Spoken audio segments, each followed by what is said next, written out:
My name is Jocasta, a name my father gave me. Laius became my husband, but when he was childless after years of marriage to me, he went to question Apollo's oracle and asked for male children to carry on his line. The god intoned, "King of Thebes, keeper of fine horses, do not plant a crop of children against God's will. For if you father a child, he that is born will kill you, and your whole house will wade in its own blood." But he gave in to pleasure. Under the influence of Dionysus, he planted in me a son. And when the baby was born, the god's words came back to him. He gave the infant to herdsmen to expose in Hera's sacred meadow. But first, he pierced its ankles through with iron pins. This is why Greece has named him Oedipus.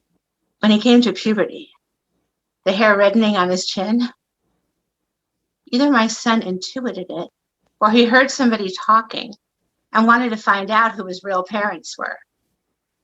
Off he went to Apollo's temple. My husband Laius set out for Delphi too.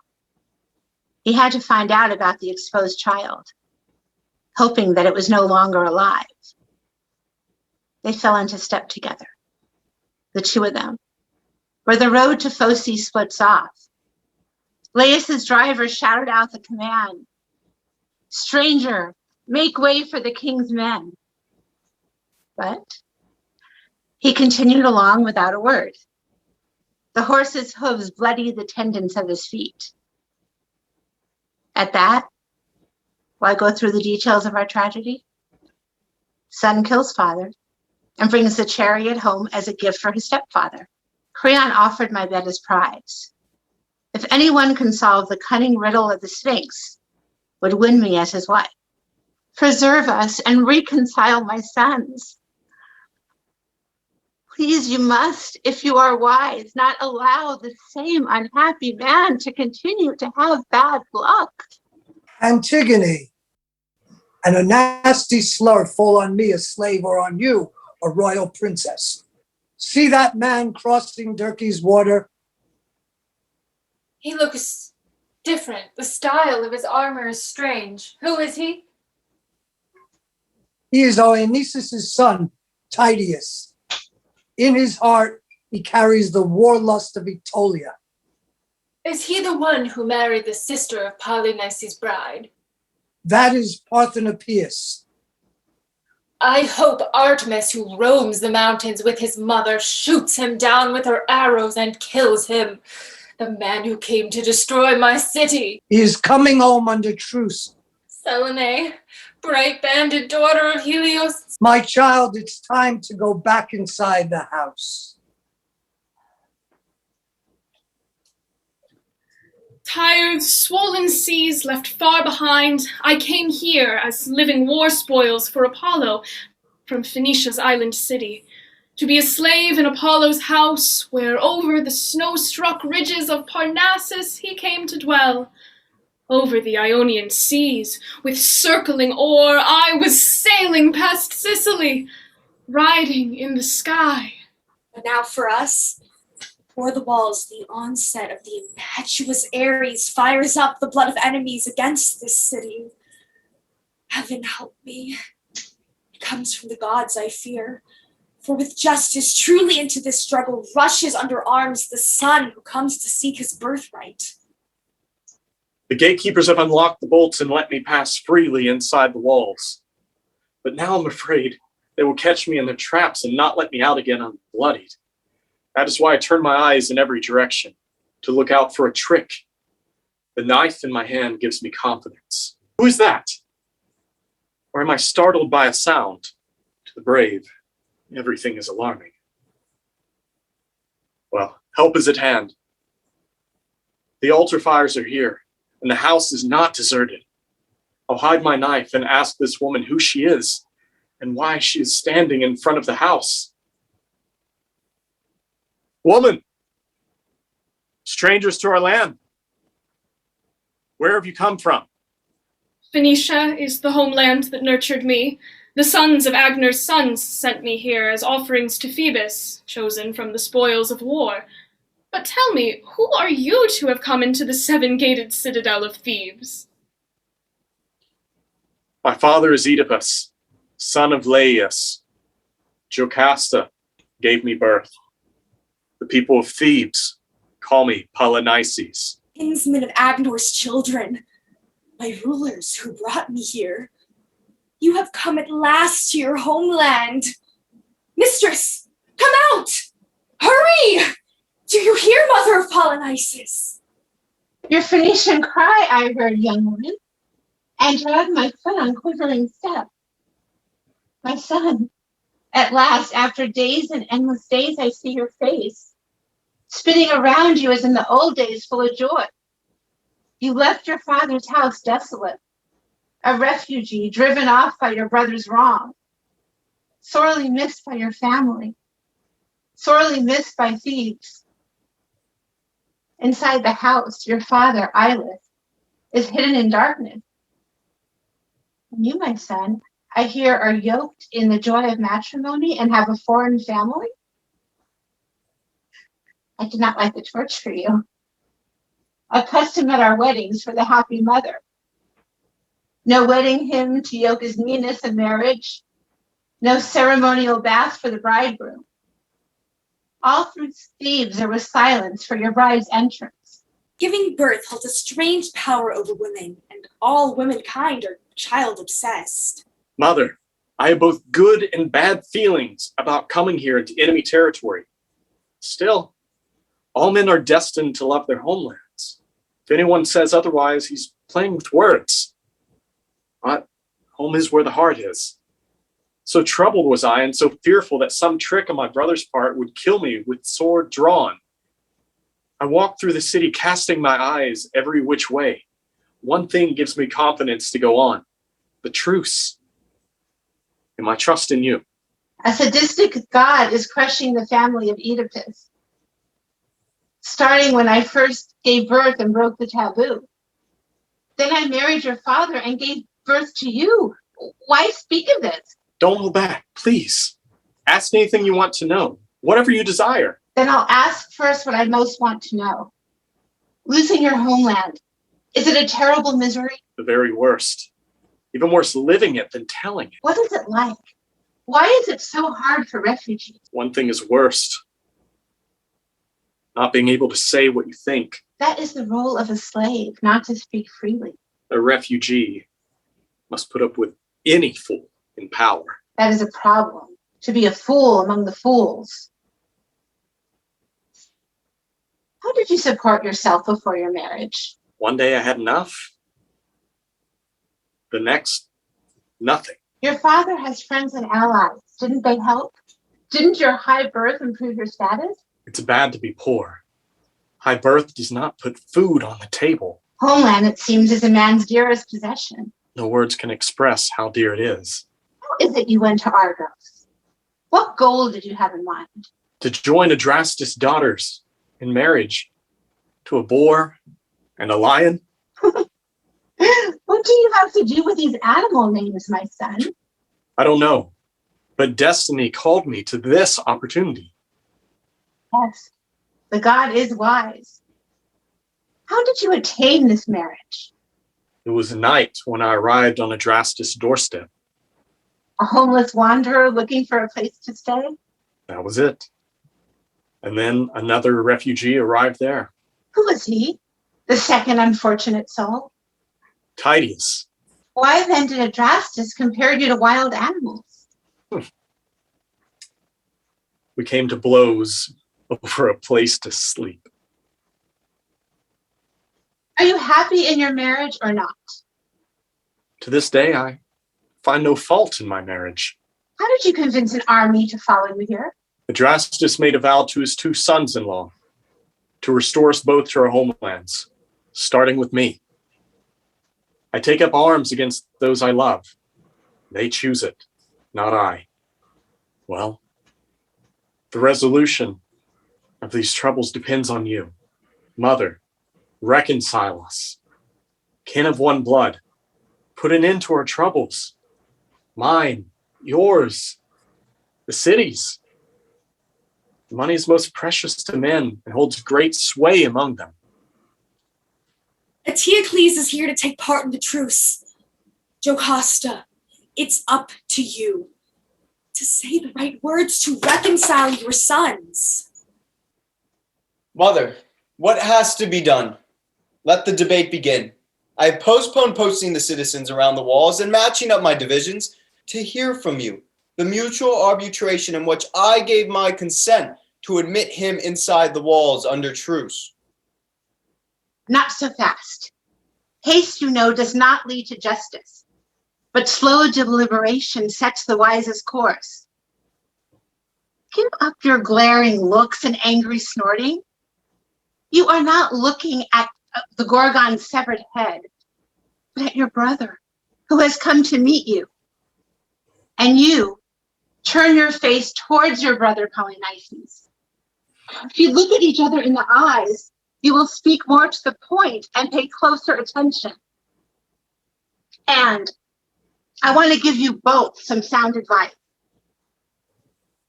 Think only of the reasons why you have come and keep no memory of past wrongs.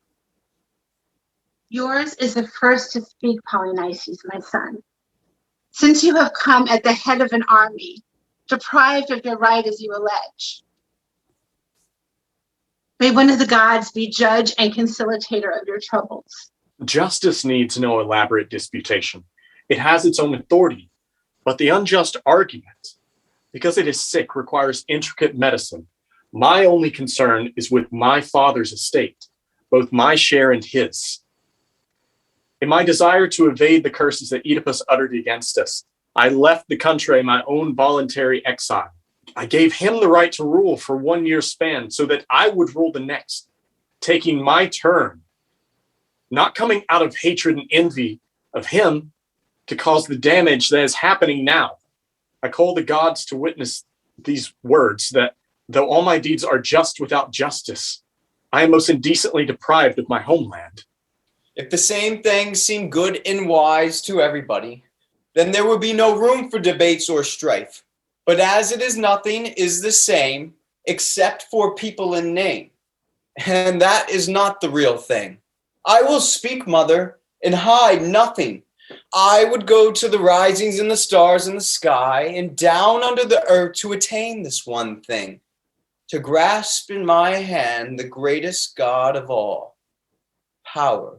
Polynices ought not to be making the truce under arms, mother, for words can achieve everything that arms of the enemy can conquer. If Polynices wants to live in this country under other terms, he may do so. I will never give up my own free will. As long as I am able to live, I will not be a slave to him. And since I will not yield my power to him, if one must do wrong, best do wrong for power. Otherwise, you might as well be good. It is not right to use fine words to support ugly deeds. It is not good, but galling in the eyes of justice. Eteocles, my son, not everything in old age turns out worse, but life's experience has some things to say more soundly than youth. Why do you go after ambition, my son? Of all gods, the most wicked? Don't do it. She is an unjust goddess. She comes into homes and prosperous cities and leaves those who welcome her in ruins. And you are crazy for her. This is better, my son, to honor equality, who always binds kin to kin, city to city, allies to allies. Equality is a constant in human life. Less and more are always at war, and this is the beginning of the day of hatred. Why do you pay homage to power so easy and injustice with such excess and think it is so important? Is it honorable to have fame? If so, it's an empty honor. Do you want to have a surplus in your house at such a cost? What is the advantage in that? It is only a name. To reasonable people, having enough is sufficient. We humans do not possess property to keep as our own. We are but stewards of what belongs to the gods. When it strikes their fancy, they take it back again. Wealth is not forever. It lasts a day and then it is gone. The wealth you seek will come at a cost to Thebes. You are power mad. That is all I have to say to you. My son, you are headed for disaster. Both ways. To lose what you have there and to fail here. Give up your excess. Do give it up. When two men confront each other in madness, the result is tragedy. Mother, the contest of words is now over. Meanwhile, words are being wasted for nothing. Give up your long-winded admonishments and let me go. But you, get outside of the city walls or you will die. At whose hand? Who is so invulnerable that he could cast a murderous spear at me and not suffer the same doom? He who is right here and has not moved. Take a look in my hand. I see them. But wealth is a coward and runs for its life. Yet you have come with a vast army to do battle with a non-entity? A careful general is better than an impetuous one. You are a braggart, trusting in a truce that protects you from death? You are too. Again, I demand the scepter and my share of my country. I take no orders from you. I will live in my own house. And have more than your share. Get out of the country. Altars of my father's gods. Which you have come to destroy. Hear me. Who hears you? Coming to wage war on your homeland? Temple of the gods of white horses. Who hate you. I'm driven from my homeland. Yes, because you have come to destroy it. Unjustly, O gods. Oh, yeah. Call on the gods in Mycenae, not here. You are godless. But not like you, an enemy to my country. You drive me out without my share. Yes, and besides that, I will kill you. Get out of the country. I'm going. Let me see my father. No, you cannot. My sisters, then. Yeah, you will never set eyes on them. Sisters. You are their enemy. Mother, I'll say goodbye. I suffer very much, my dear son. I'm gone. No more your son. I am very, very unhappy. Yes, he abuses us. And I am abused in return. Where will you be posted in front of the towers? Why do you want to know? I will station myself opposite to kill you. I desire exactly the same. What are you doing, children? The deed itself will show. Will you not avoid your father's blood curse? The whole house can go to hell. I call the gods to witness in the land that nurtured me, that I am driven from my country in bitter anguish without honor, like a slave, not like the son of the same father, Oedipus. Hope is not yet asleep. I have confidence that with the gods' help, I will kill this man and take control of the land of Thebes. Get out! The father gave you the name Polynices with inspired foresight, a name full of strife. This is where the beautiful stream of water comes over the land, the green-bearing, deep-sown fields of Turkey. I call upon Io to come to this land. Your descendants built it and occupied it. Goddesses named together, Persephone and dear goddess Demeter. Send torch-bearing goddesses. Shield our land. I have been all over trying to find you, Eteocles, around the gates of the Cadmeans and the guard posts, looking for you. Good. I am eager to see you too, Creon. I found the truce utterly useless when I came into discussion with Polynices. I hear that he shows contempt for Thebes, secure in his ties with the Drustus family and in the army. These things we must leave in the hands of the gods. I have come to report what is of most immediate concern. And what is it? I have not heard any news. A captive of the Argive army has fallen into our hands. What news does he have to tell us about them? That all around the towers, the army of the Argives is getting ready to encircle the city of Cadmus. Then the city of Cadmus must march in arms. Where? You are too young to see what you should see. Here, outside the city, since we will fight. Our army is small, far outnumbered by theirs. I know.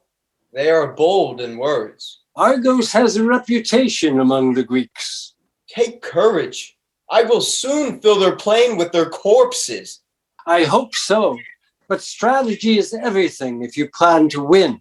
Well, do you want me to turn a different course? Yes, every possible course before rushing into danger. What if we ambush them at night? Yes, if you fail, you will be safe back here. Darkness levels the field and is an advantage to the bold. Night's darkness is terrifying in case of disaster. Well, should I attack them at their dinner? It would be a surprise, but beating them is crucial. One man cannot see everything. Should I choose them for bravery or skill? Both. One is nothing without the other.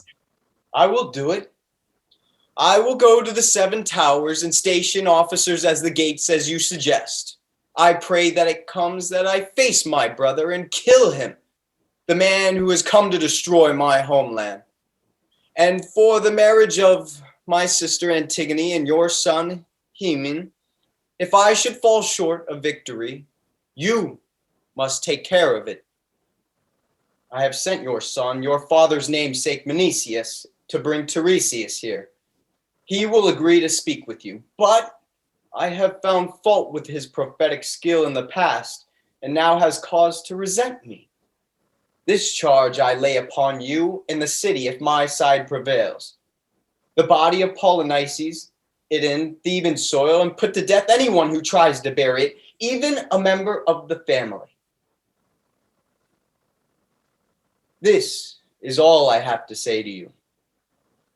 Sacred thickets full of beasts, snow-filled valley, eye of Artemis, Kithaeron, you never should have nurtured the fruit of Jocasta's labor, exposed for death, Oedipus, infant, cast out of the house, marred with gold-set pins. God-forsaken strife thrives all the more among the children of Oedipus in the halls and in the city.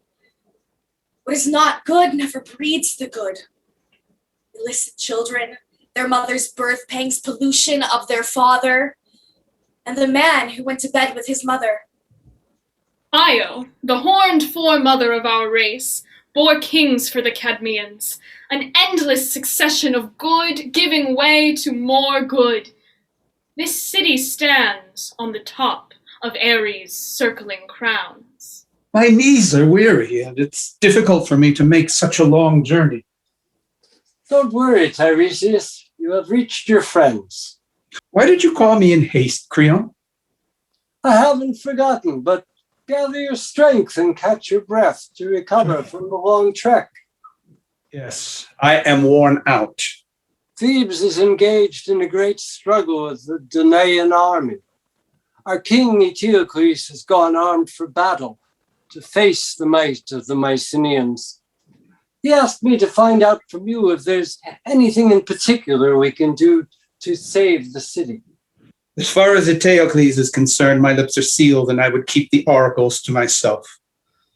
But to you I will speak, since you desire to learn. This country has long been sick, Creon. Ever since Laius fathered a son against the god's will. A husband he bred for his mother, unhappy Oedipus. Then came the gory tearing out of his eyes, gods devising an exhibit to all of Greece, which the sons of Oedipus desired to conceal with a passage of time, trying to outrun the gods. But they made a terrible mistake.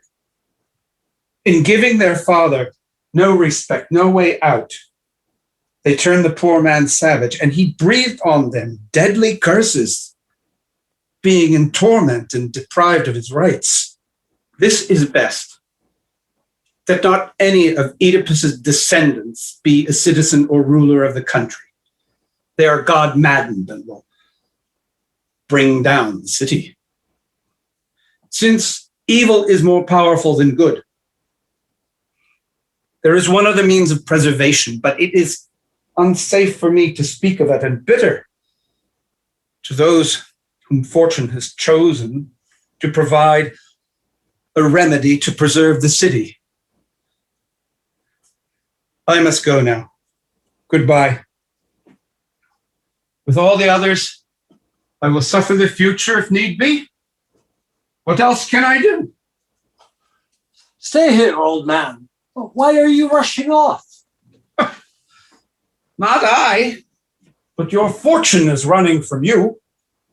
Say what it is that will save the city and its people. Now you want to know, but soon you will not. How could I not want to save my own homeland? Then you want to hear. You insist upon it. Yes. What else could I feel more strongly about? Do you want me to speak in his presence? Yes. He will be glad to hear how to save the city. Since you insist on hearing, you must sacrifice your son Menicius on behalf of your homeland. I have no use for your oracles. Is the truth to be lost because your luck has changed? Be silent. Do not tell these things to the city. You command me to do wrong. I cannot be silent. What will you do to me? Will you kill my son? Others will do that. I will tell my story. Why has this curse fallen upon my son? Because of Ares' ancient anger with Cadmus. He demands death to atone for the dragon born of earth. If you do this, you will have Ares as your ally. And if earth receives fruit for fruit and for blood, human blood, the land will favor your side, which once sent up the golden helmeted crop of the sown men. One of that race must die, the child born from the dragon's jaw. You are the last of us left here of the sown men, unmixed, both on your mother's and your father's side, you and your children. The coming marriage of Haemon precludes his sacrifice, for his status is not unwed. He has not yet touched her, but still he has a bride. This young colt roaming free, he may die for the city and preserve the land of his fathers. A bitter homecoming he will cause for Adrastus and the Argives, casting dusky death over their eyes. He will make Thebes glorious. Of two destinies, you must choose one. Save your son or save the city. Now you have heard all that I had to say. Anyone who practices the art of prophecy is a fool. If he reveals offensive things, he will reap resentment from all those who hear his omens. But if, out of pity for those who come to him, he lies, he wrongs the gods. Only Apollo should tell the gods' will to men, for he has no one to fear. I will never reach such a point of misery that I would offer my son as a sacrifice to the city. For all mankind, love of children is a way of life, and no one would offer his child for slaughter. Leave the country as quickly as you can. Where should I go then? What city? What foreign friends? Wherever you will be farthest from this country. It is yours to command and mine to obey. After you go past Delphi. Where must I go next, Father? To the Aetolian country. And from there, where next? To Thesprotia. The sacred site of Dodona. Yes, you understand. What protection will I get there? The god will be your guide. What will I do for money? I will provide you with money. Thank you, Father. But you go now. I will go to Jocasta. I will go and save the city and give my life to die fighting for this country. It is shameful when some men who are free of oracles and do not come under divinely imposed obligation stand by their protection and are not reluctant to die fighting before the towers for their homeland. But will I betray my father, my brother, my city too, and like a coward flee the country? I go now to stand upon the highest tower and immolate myself into the deep, dark den of the dragon where the prophet instructed, and I will preserve the homeland. My word is final. I go now to offer my death to the city. No paltry gift, and I will deliver the land from its sickness.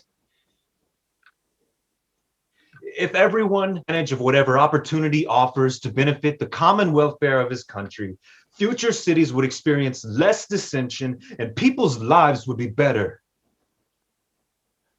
O winged brood of earth, brood of the underground monster Echidna, snatcher of Cadmeans, full of death, full of sorrow, half-girl deadly freak with whipping wings and flesh-eating claws who snatched the young from Turkey's lands.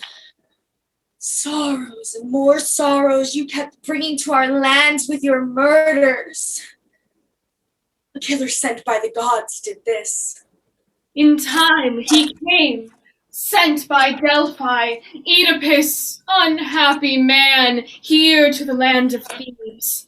They welcomed him then for heartache later, for he joined his mother in marriage. I pray to you, adored Athena.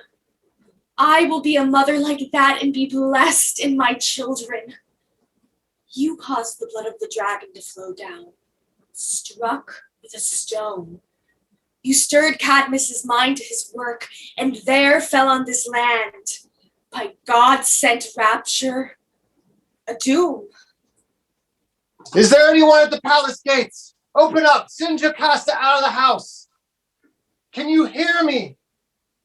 I call again, though it is a long way, still come out and hear me, noble wife of Oedipus. My dear, it is you who stands beside Eteocles in battle and shields him from hostile missiles. You have not come to announce his death, have you? What news do you have to report? Is my son dead or alive? He is alive. Of that terror I can relieve you. Thank goodness. Are our 7 circling towers still standing? They stand unscaled. The city is not taken. In the name of the gods, tell me one thing. If you know about Polynices, I care about him. Is he alive? Both your sons are alive up to this moment. Bless you. But how did you from your post on the tower drive away the Argive army from our gate? Creon's son stood on the highest tower to die for his country, staining his sword dark with blood as he thrust it through his throat, our land's salvation. Eteocles then divided the companies into 7 and assigned commanders to the 7 gates to guard against the enemy. We fought with bows and arrows and javelins and far-shooting slings and pounded them with stones. We were beating them in battle when a sudden cry went up from Tydeus and your son. Sons of Danaans, before you are crushed with missiles, why do you hold back from rushing the gates? When they heard the shout, no one was a laggard. Many fell, blood gushing from their heads. On our side, you could see men tumbling from the walls thick and fast like divers, the breath knocked out of them, watering the parched earth with streams of their blood. And then the son of Atalanta in Arcadian, no Argive, like a hurricane falling upon the gates, is shouting for fire and pickaxes to dig down the city. When he saw that we were successful at his gate, your son went on to the next, and I followed him. I saw Tydeus and a thick phalanx of men armed with Aetolian spears flinging at the topmost lip of the towers, so that the men in flight were leaving the steep sides of the battlements. Now he was passing the copestone of the walls when Zeus struck him with lightning. The earth bellowed. All our hearts were struck with terror, and from the ladder he swung around in a circle. His limbs went separate ways. His hair flew up to the sky. His blood spurted to the ground. It was total chaos. They were dying. Dead bodies heaped on top of bodies. And so we have kept safe the towers of our homeland up to the present day. Whether our country will stay lucky in the days and years to come depends on the gods, but for now, one of the gods has kept us safe. My sons are alive and our country has survived. Poor Creon has reaped the bitter harvest of my marriage and Oedipus's tragedy, losing his son for the bitter good. But please, tell your story again. What are my sons planning to do next? Let the rest be. Up to now, things are still going well. What you just said makes me suspicious. I can't let it go. Your sons are safe. What more do you need to know? To hear if the future still brings good news. Let me go. Your son will be missing his aid. You are hiding something terrible, trying to keep me in the dark. I would prefer not to spoil the good news by telling the bad. You will tell it, unless you want to fly to the sky. Your two sons are getting ready. It's a deplorable act of daring to fight apart in single combat. He said, "You, Argives, give up the struggle and return to your country. If you win glorious victory, the throne is yours to wield." And they found two meanings. One, a sign of victory. The other, of defeated men. If you have any means to stop them, words of wisdom or magical charms, go, restrain your sons from this terrible battle. The danger is great, and the prize will be tragic tears for you if you are to lose both your sons on this day. Antigone, daughter, you must come with your mother to stop two good men, your brothers dying at each other's hand. My daughter, your brothers' lives are over. What is it? They are set on fighting a duel. Oh no, what are you saying, Mother? Not words of comfort. You must come with me. Leave my maiden's chamber? Where are we going? Through the army. I feel awkward in front of a crowd of men. Shyness does not suit your position. What will I do? You must settle your brother's quarrel. How, Mother? Hurry before my son's death. Unhappy ones, why in the world did they come to the thought of single combat? Should I shed tears in pity for myself or for the city? My son is gone. By dying for his country, he won a glorious reputation. But bitterest gall to me. Here I am, an old man, looking for my older sister Jocasta to wash and lay out my dead son. Those not yet dead must give homage to the dead and pay respect to the gods. Your sister is gone, Creon. She left the house and her daughter Antigone has gone with her. Where? On what errand? Tell me. She heard that her sons were going to face each other in single combat for the royal house. What are you saying? I was tending to the body of my son and heard nothing about this. She left some time ago, Creon. I bring great sorrows. On top of the troubles we have already suffered, what more do you have to tell? Your sister's sons are dead, Creon. House of Oedipus, did you hear this? The son's dead, meeting the same doom. If you only knew the bad news on top of this. How could there be more misery than this? Your sister is dead with her two sons. What an end to your life and marriage you have suffered. All because of the Sphinx's riddle. How did it happen? When aged Oedipus, two young sons had arrayed themselves in their armor, they stepped into no man's land and they took their stands. Two commanders, two leaders of their men, for a single combat and a test of valor.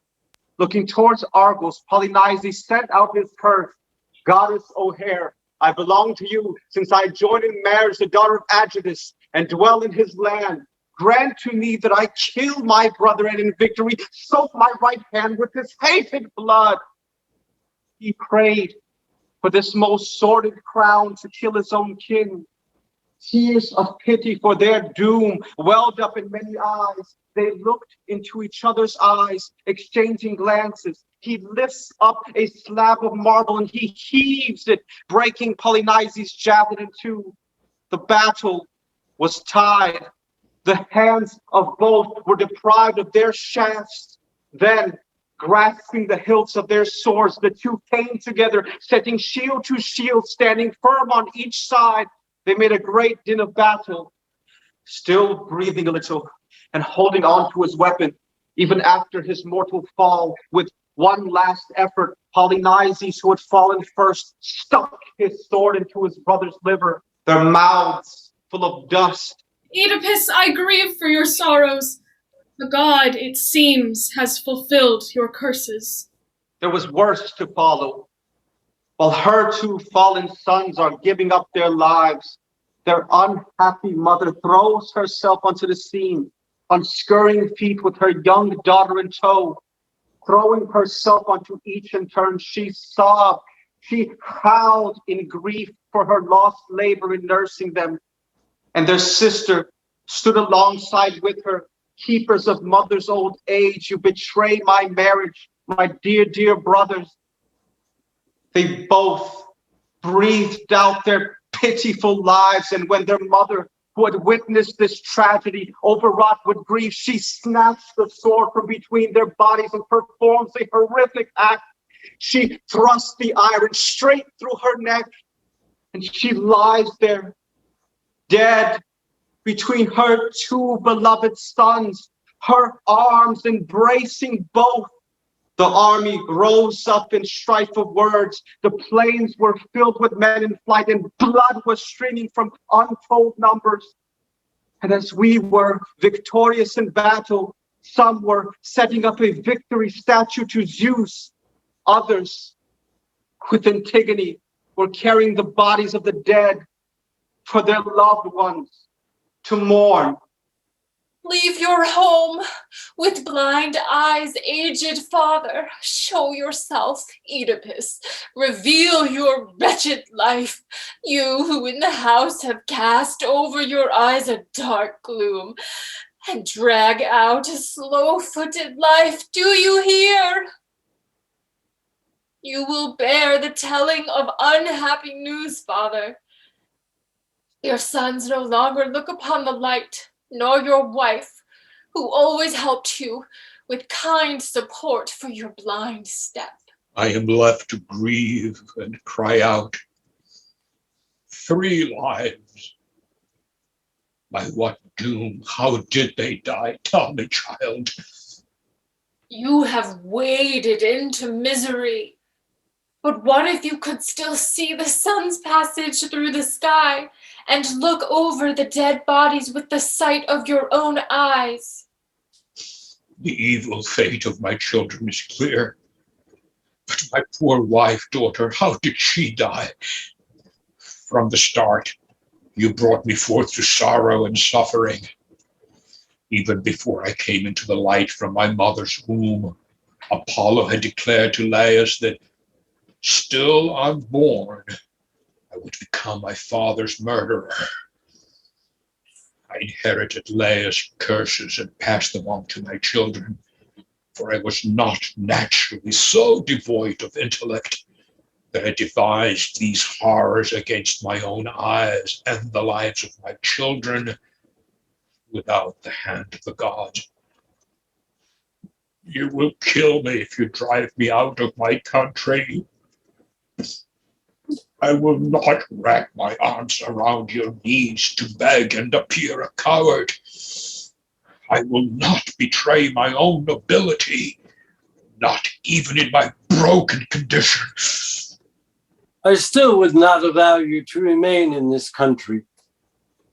This one who came here to lay waste his country with a foreign army. Polynices' corpse, cast it out unburied beyond the borders of the territory. This proclamation will go forth to all Cadmeans. If anyone is caught tending to his corpse or covering it with earth, he will be put to death. And you, Antigone, leave now the lamentation for these 3 dead and go inside the house. Conduct yourself as befits a young woman preparing for tomorrow and the marriage to Hymen that awaits you. Father, how we are sunk in troubles and misery. I pity you more than the dead, for to you one thing is not heavy and another less so.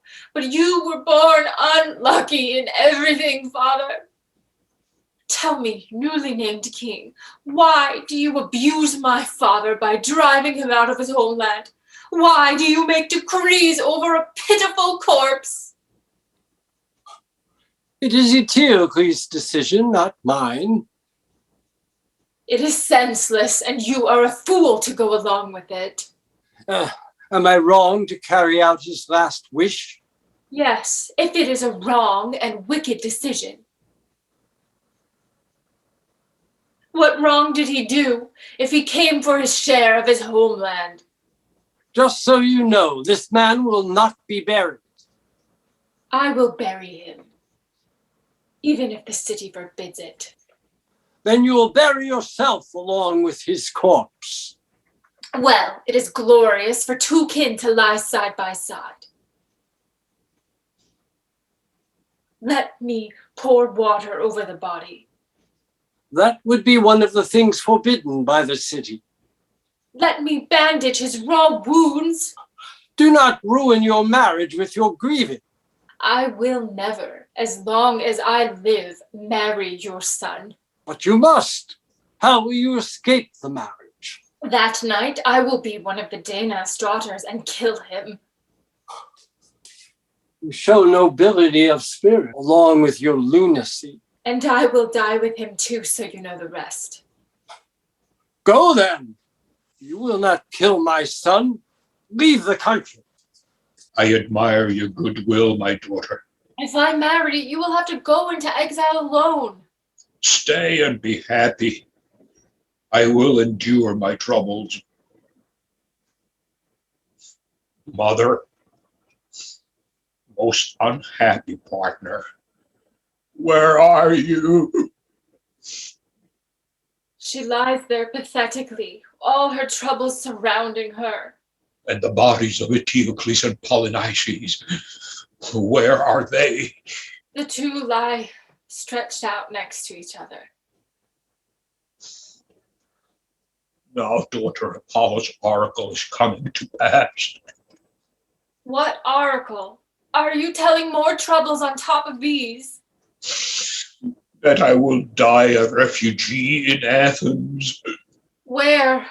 What rampart of Attica will welcome you? Sacred Colonus, I am he who reached the song of glorious victory, towering to the sky, solving the impenetrable riddle. You bring up the Sphinx's disgrace. Do not speak of past good fortune. This sad tragedy has awaited you to become a refugee from your homeland, Father, to die somewhere else. Unhappy for your misery, and my brother, who is gone from our home, an unburied corpse to be pitied. Even if I must die, Father, I will bury him in the darkness. Go to your companions. Enough of my sufferings! Pray at the altars. Enough of my troubles! Go to the enclosure of Dionysus' sacred untrodden space in the mountain of the Maenads. For whom I once put on the Theban fawnskin when I danced on the sacred ground of Semele in the mountains, offering a favor to the gods with no return. Citizens of a glorious land. This is Oedipus, who understood the famous riddles and was a great man.